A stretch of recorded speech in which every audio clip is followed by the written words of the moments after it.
So I'm very happy that NCCT is taking up very serious seminars of this sort, which are very much on the policy side. And I hope you can make a bound volume of all your lectures, because I'm also a member of your board. So I'm very happy that these sort of serious analysis and also feedback to the policymakers is being done by NCCT. Thank you very much. I would like to wish all the dignitaries who have come before and who will be after an International Cooperative Day among this pandemic. Now, to start off where Mr. Mishra said, one of the things I'd like to bring to bear on this group is that I have been arguing at the Niti Aayog, at the policy level, as well as all the international level, that you cannot separate social protection and health from cooperatives. The most important thing is, just by saying I'm giving this input or that input, that is not building the immunity of the poor agriculture farmer or farmer, family farmers or women in allied farming and other activities. The point I like to make is that there has to be a multifold, multi-pronged attack from the cooperatives. So one of the things I've been telling, I sent an input to the Honorable UN Secretary General also, saying a financial inclusion strategy for the poor, particularly marginalized women workers in this sector, with credit access and employment is most essential to deal with COVID-19 pandemic recovery and immunity. So when somebody asks me, why is immunization not taking place in the Niti Aayog, I was only cooperative invited. I said, if she doesn't have money from her agriculture work or she's facing losses, she can't go for a day. She says the immunity comes by capital infusion. Until you put money, I will not have food on the table. And I'm getting sick and I'm not able to go. Where is the wage for me to go and get it done?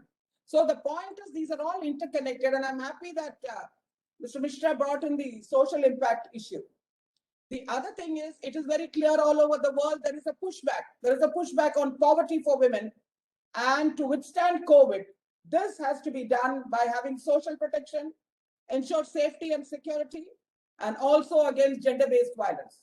Now, all these three we cannot run away from, because people are in close quarters. This is happening. We are one of the first cooperatives in Asia to take up the whole issue of gender violence, because that is important to enhance the productivity of the farm worker, the informal sector worker, and the woman worker. This paper that I have made, a paper which I will share with the NCCT, is that the Working Women's Forum and the Indian Cooperative Network for Women, I'm calling this paper COVID Heroines, Women Micro-Entrepreneur Pandemic Warriors. That is taking up the unique and specific strategies which have evolved over the period of the last 1.5 years. If financial inclusion is to be taken up in the rural agriculture household, basic bottom line is that immunity can be ensured from many things, including enhancing financial inclusion. Now, women in these sectors, as you know, in the informal sector face several disabilities, low growth, investment, social class oppression. We cannot run away from that, access to productive inputs. So what we did was we brought them into a platform. We have reached nearly 2 million poor women in the 4 states of South India: Karnataka, Andhra Pradesh, Tamil Nadu is our headquarters, as well as in Andhra Pradesh. So 4 of the southern states except Kerala. Now this is beneficiary owned. This is not by very high level people and MBAs. We have hardly 1% English literacy here, where social economic change and holistic gender and equity model. So we are not the mainstream model where men and patriarchy are driving this model. No, this is a model owned by women. It's by women for women. The board is fisher women. You can have a vice president who's a vegetable vendor or a farm producer. So this is a very unique thing that the world leaders have admired. Today, we have been on both and 3 of the major international networks on cooperatives in senior positions elected. So these poor women's voices on policy are being heard at the international tables, because earlier on, what they said was, brought together in academics and books. But here they have a direct contact with the International Bifeisal Union, the World Farmers Organization, and earlier the International Cooperative Alliance for Asia and Pacific. Now, this breakthrough model is participatory, and this is not, just men and women like us, highly educated, sitting on boards and, getting it. 2 million women, it's equivalent to a, government scheme. So therefore, you must understand that this is not based on dependency, welfare, charity, but really the women in the farm, gender equality of family farmers. Now, what I would like to say is that we have given 5 billion in petty loans with a 96% recovery. And we have loans, insurance, capacity building, savings, apart from gender-based violence counseling. We not only mobilize on gender issues and worker issues, but entrepreneur training, skill marketing, as well as policy advocacy. What have been some of our schemes during the pandemic? And these are that first we said digital financial literacy awareness. That is important. No mobility, no transportation, can't go anywhere. Everywhere there are bonds. You have to fight with collectors, you have to fight with SPs to get mobility passes. Thankfully, the Niti Aayog has been very helpful. They have been so helpful that, in Tamil Nadu and other places, they are very, very useful in getting us mobility passes. That's the only way we could reach our members, to give them their savings, to give them their medicines, to give them their other inputs. So therefore, this is very important. Digital financial literacy, which means during COVID-19, apps like GPay, PhonePe, NEFT, RTGS, IMPS in Tamil, Telugu, and Kannada and Tamil. All the local languages, not only English. And I'm very grateful that, the Natation Institute in Tamil Nadu, Mr. Mishra has been very helpful in helping us with this particular very unique training in Asia and Pacific. Also, we've been providing emergency and continuous loans. First 6 months, we gave no loans. And it was our big loss, and women were getting sicker and sicker. The minute we started infusing loans, whether we are facing losses, we find that they are doing better and better and better. So therefore, this is very important. Then providing emergency savings service during COVID-19. Also providing poor women mass awareness on COVID-19 protocols, vaccinations, referrals, giving protective gear to our staff, N95 masks, gloves, vitamin tablets, sanitizers, etc.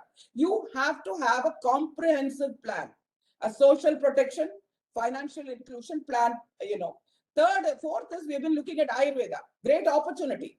And it's so much related to agriculture cooperatives and workers cooperatives such as us, where, the traditional immunity drinks and all of those other things, apart from kitchen gardens, because there you can grow your herbs. There you can go when you can't go to the market. You take moringa. It's a superfood in the West.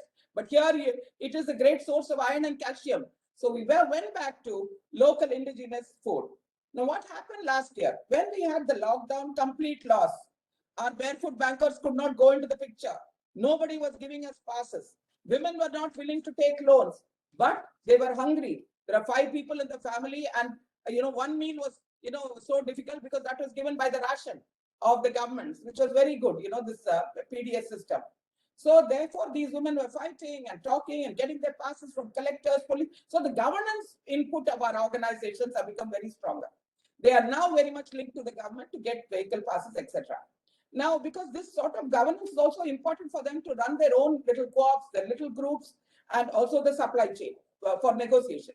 Now, unable to pay loan installments, they nearly went back to the money lender. But that is where we came into play. We were there at their areas. We were barefoot. We were giving them their savings. We were giving them their loans. That is when we hit upon digital literacy and said, then we had several digital literacy training of trainers and trainers. It has helped us a lot now. So therefore, taking loans or giving back their installments or taking their savings has become much easier. Please, I tell every cooperative to go digitalize. 20 years ago, we went. So transparency is important. And therefore, children of fisher people, children of farm labor are now running our software unit of 60 people. Now, the other thing is that many times we have been called by the Niti Aayog. When the first time they had the public hearing with the Union Minister for Health, we were the only cooperative called because of the social impacts that Mr. Mishra mentioned. So then we had told them at that time there was no community transmission. We worked nearly 1,000 kilometers from Bidar in Maharashtra border up to Kanyakumari. So there we had told them that there is no community transmission. But then we also told them early in April that there is the town and village divide. Town mein to ho raha hai, village mein to bilkul hi kam ho raha hai. Then we looked at the food rations by state. We then informed them, also gave them feedback. In Tamil Nadu, some of it was okay. Some rations were not coming. So these sort of things are very, very important to give feedback to the thing. Some issues, big issues were there. One was milk cattle, the stigma. They could not sell their milk. And also the fodder was a big issue. Because of that, the quality and the quantity of the milk went down. Second was fish. We have a lot of fisherwomen. Their fish was not being bought. And then there was also stigma for the fish. First of all, they were not able to go for some time. Then, of course, the supply chain, the disruption of that. Then the whole question of plant protein. There come the social impacts. There was no iron in the house. She was having that 2 kilos of rice per day. That's all they were giving. Where was the plant protein with 1,000 rupees? So we helped them build the plant protein, which is very important for the, for the not only fodder, plant protein is not only good for iron and calcium, but for the micronutrients for the women also, especially pregnant women and waters. The one positive impact now is they're getting self-sufficient. They have a little patch, they grow their fodder, and then they also eat nutritious local vegetables instead of getting all to these English vegetables, because Ayurveda also promises that.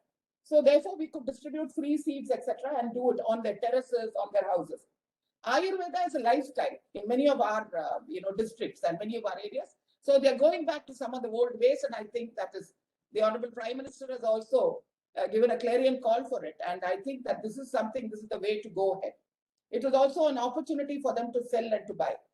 Now, as far as the government support has been, I found that in our case, we have had tremendous support from the government. Whenever we wrote to the Niti Aayog or to the Prime Minister's office or wherever, immediately we found responses that were there. Therefore, you have to keep writing, and then you will get the thing.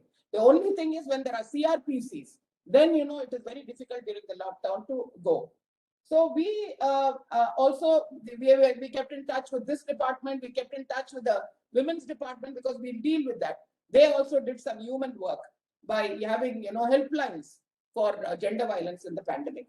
Now, the other thing I would like to tell you is that the MNREGA started quite early, and that was very useful. Whenever their farm work there was rotting of the vegetables or no storage, or the transportation couldn't take them anywhere, or they didn't have transportation, they could go back to wage work and come. Because whenever there was lean season, the beating in the house became, and alcoholism also started, the local ARIC, because the other things were not open.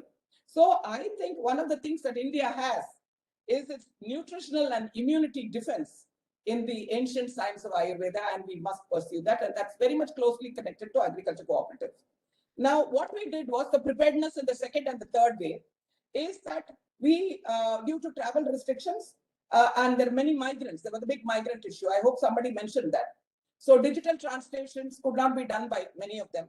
So there was a heavy psychological effect on women, very much traumatic for their sustenance and counseling. So we started counseling by Zoom, by digitalization. Women's credit groups, we infused the awareness so they could tell their neighbors, to the community.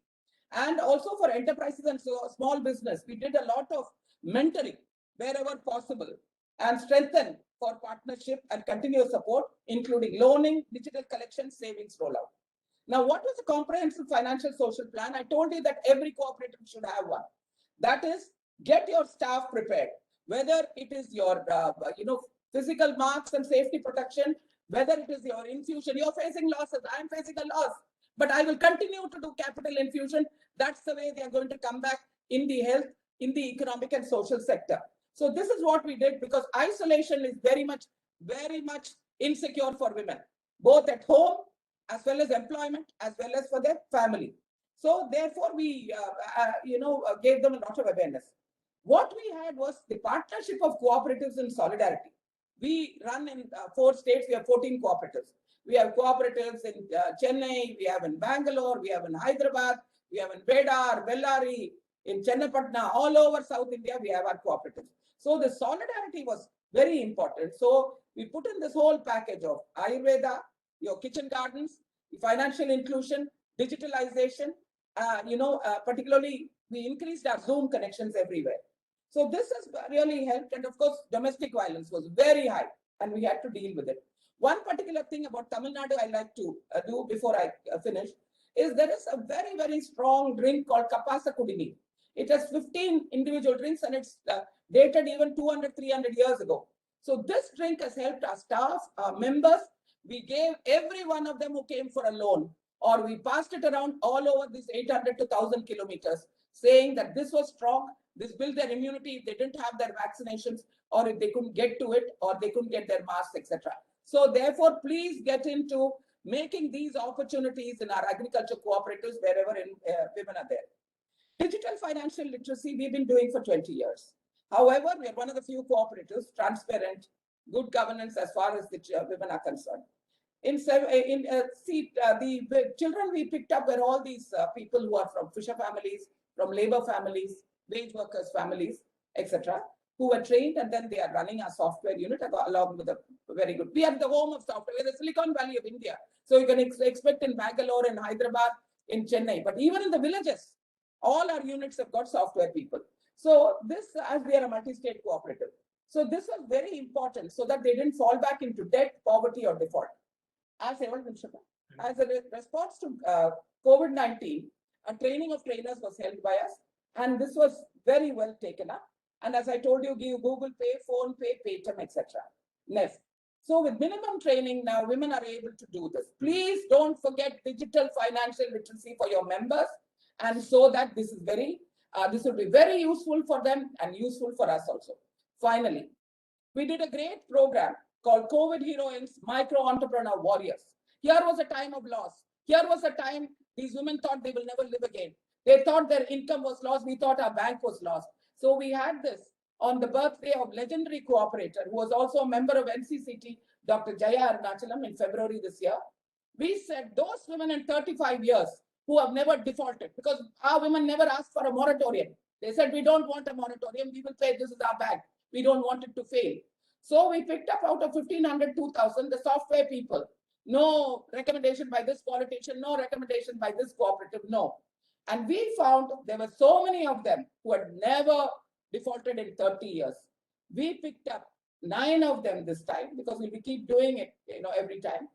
And they had educated their children to be engineers and doctors. Many of them had gone abroad. They had 4 types of activities: agriculture, non-agriculture, non-farm, etc. And these women helped other members in the cooperative also and their community. They became community leaders, took up issue with the panchayat, with their sub-collectors, with their tahsildars. So agriculture cooperatives are not only sowing and praying. You have to build it into a platform where the voice of the agriculture woman worker is heard.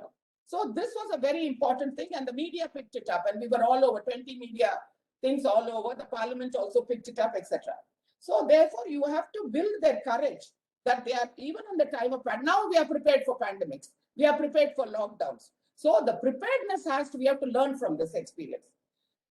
So I'd like to thank, the NCCT, the WWF and ICNW, we've been associated with them over a decade and a half, for bringing in this very good seminar on and this serious excellence, events are really going to build the intellectual analytical capacity of, cooperative thinking, of bringing in good cooperatives together, the good practices.